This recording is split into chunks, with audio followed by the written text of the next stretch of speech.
يا أيها الذين آمنوا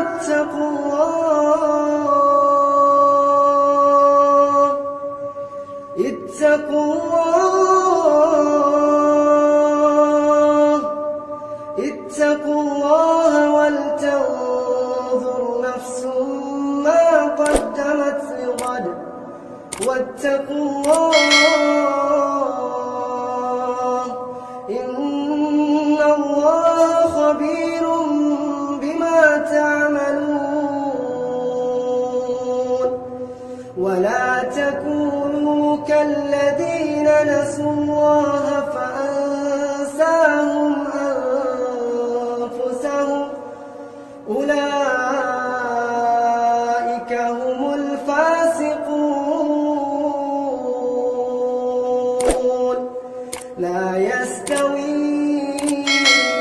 أصحاب النار وأصحاب الجنة أصحاب الجنة هم الفائزون لو أنزلنا هذا القرآن على جبل لرأيته خاشعا متصدعا من خشية الله وتلك الأمثال نضربها للناس